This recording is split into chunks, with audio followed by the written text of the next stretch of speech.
มาเบญจลักษณ์นี่แหละครับเบญจลักษณ์นะครับแถวคนละหนองงูเหลือมนะครับมาหามาเลาะมาเบิ่งงัวไม่ซอยจุโอ้ไปครับเส้นทางคนละหลายอยู่ครับว่างกับคนเอาไว้3-4 ตัวอยู่นะครับงัวซอยจุพี่น้องนะครับชาวบ้านเขาหลายนะครับนะชาวบ้านเขานี่ก็แม่นี่ก็ชาวบ้านเขานะครับคู่หลังได้มาคู่หนามาแม่นแล้วจะถามมึงมาจากทางไหนมาจากอำเภอไหนครับขอถามหน่อยมาจากกันทะลักนี่ครับกันทะลักอยู่บ้านยังกันทะลักสุขครับขึ้นตำบลยังเกาะทั้งเมฆโอ้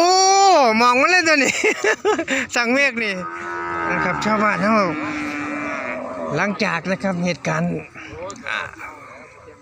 เริ่มปกติแล้วพี่น้องนะครับเราร้อยเลี้ยงเขาเยอะนะครับ1 2 3 4 5 6 7 8มาสื่อว่าสาวพี่น้องนะครับ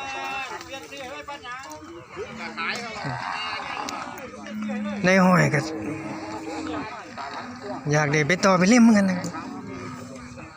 ข้อนี้กินปัญหาอยู่ด้วยนี่แม่โอ้10,000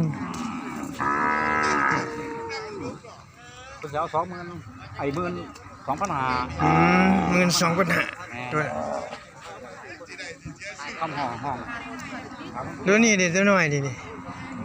6,800เพื่อนยินว่า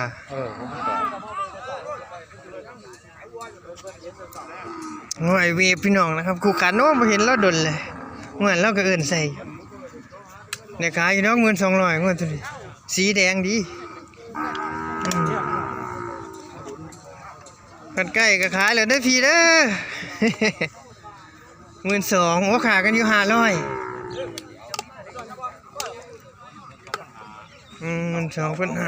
ไม่ได้พี่น้องสั่งเม็กนะครับนะเบิ่งร้อยเลี้ยงเพิ่นชื่อตัวไหนตัวงัวเล่หรืองัวสาวงัวแดงนะเบิ่งกันโอ้ร้อยเลี้ยงเขามาซื้อได้พี่น้องเลยนะครับ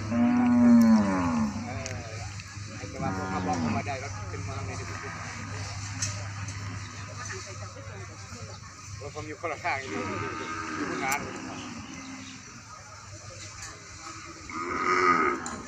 ย่าชื่อตัวไหนขอถามชื่อตัวไหนนี่ตัวดำโอ้พูนเงินเท่าไหร่ชื่อเขาเนี่ยเงินเที่ยงนั่นล่ะโอ้เงินเที่ยงโอ้ชื่อดีอยู่135แดงดีย่ามาจากอำเภอไหนครับขอถามโอ้เบญจลักษณ์เบญจลักษณ์พี่น้องมาบ้านเฮานะครับมาจากอำเภอไหนเนาะขอถามนนคุณโอ้นนคุณนะครับบ้านลมเก่าบ้านลมเย็นเนาะเดี๋ยวนั่นโอ้หางัวเลี้ยงนะครับชาวบ้านนะครับมาจากนนคุณพี่น้องบรรยากาศเริ่มคึกคักนะครับหลังจากเหตุปะทะสงบแล้วนะครับนะเสียงเพลงมากพี่น้องครับร้อยเลี้ยงชั่วมือนี่เขาร้ายนะครับเพราะว่าเขามาหางัวเขาสากพี่น้องร้อยเลี้ยงนี่เขาร้ายมาจากอำเภอใดไอ้ถามเนี่ยขุนหารเนาะแถวในเมืองว่าบันซีบ่โอ้วันภูเขาพี่น้องนะครับร้อยเลี้ยงเขามาเลยพี่น้องมาหางัวเลี้ยงเนี่ยงัวเขาสากเนี่ยนะครับนะบรรยากาศซื้อขายเนี่ยกลุ่มหนึ่งก็กลุ่มละ10กลุ่มละ4ละ5ละครับร้อยเลี้ยงเขามาเยอะพี่น้องเยอะเพราะว่าเขาไปใส่เขาสากพี่น้องนะครับเดี๋ยวไอ้แล้วเอามา7 ตัวขายหมดแล้วพี่น้องเดี๋ยวผมจะถ่ายเบิ่งจาก2 ตัวนั่นก็ได้ต้นทุนไอ้แล้วก็บอกนะครับนะไอ้แล้วก็หูว่าผมถ่ายคลิปน้ำแล้วก็โอ้ให้ความร่วมมือดีอยู่แล้วก็บ่แม่นให้ความร่วมมือพี่น้องผมอาจจะใส่คำผิดคือก็ซอยๆกันนะครับนะไปขอถ่ายคลิปถ่ายยังเพื่อให้ถ่ายนี่ชาวบ้านเฮานี่อีกพี่น้องมาหางัวเขาสากนี่1 2 3 4 5เลยนี่เดี๋ยวสิถามมึงได้บ่งัวเขาสากมาหางัวใส่เขาสากบ่ครับแม่นบ่โอ้ได้แล้วบ่อยู่ไสอยู่กันทะลักนี่บ่งัวแบบไหนราคาใดดิอยากได้งัวต้นน้อยโอ้น้อยงัวผู้หรือตัวเมียตัวเมียเนาะมาจากไสกันทะลักขุนหารผู้สิงห์โอ้อยู่ผู้สิงห์เอ้าอยู่บ้านหยังโอ้หัวดุกชูนี่มันขึ้นตำบลหัวดุกชูนี่มันขึ้นตำบลหยังตำบลห้วยตึกชูนี่แหละ โอ้หัวลูกชู้โอ้มันเป็นสิน สิง ถ้าวัดไผ่นี่ต้องเลี้ยวขวาขึ้นบรรจานโอ้แถวบ้านสบายบ้านเขินบ้านหยังพุ่นน่ะเนาะเออ โอ้มาเบิ่งโอ้โอ้ยบ่ขายออกเบิดมียังเบิดแห้งเลี้ยงบ่คือจังได๋เมื่อยหญ้าบ่มีเออโอ้มาเบิ่งราคาเนาะมาเบิ่งตลาดเบิ่งหยังเนาะมาจากน้ำเกี้ยงนะครับเราเลี้ยงมากกัน1 2 3 4คนมาจากอำเภอน้ำเกลี้ยงโอ้นี่ยายผมมาเอาเต็นท์มาโหลดนะ เอาเต็นท์มากลางหรือเปล่าโอ้ถมใหญ่พี่น้องใหญ่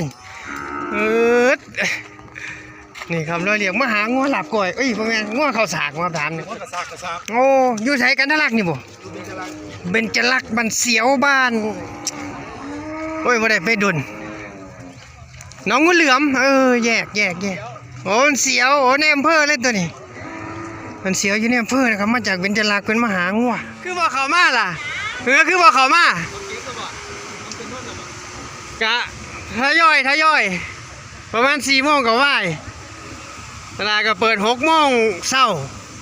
วันศุกร์ตั้งแต่เที่ยงก็มาได้นะพากันมาจากอำเภอใดอยู่กันทะลักนี่บ่โอ้ศรีเกตตั้งใจมาหรือมาธุระโอ้เข้ามายังทันอยู่เข้ามาโอ้เจ๊ผมเอิ้นลูกค้าให้เจ๊เลยเด้อ 1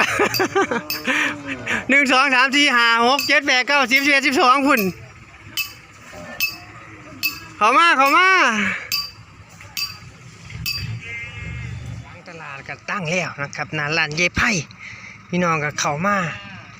ตลาดได้นะครับมาอุดหนุนมาดูราคาวัวดูบรรยากาศซื้อขายนะครับนะนี่ร้านค้าของกินของอยากอาหารตามสั่งลาบก้อยซอยแซ่ต้มปลานี่คือร้านเยไผ่นะครับมาตั้งแล้วพี่น้องนะครับมีทุกอย่างมีทุกอย่างร้านเยไผ่มีทุกอย่างนะครับเดี๋ยวเยไผ่เบิ่งร้าน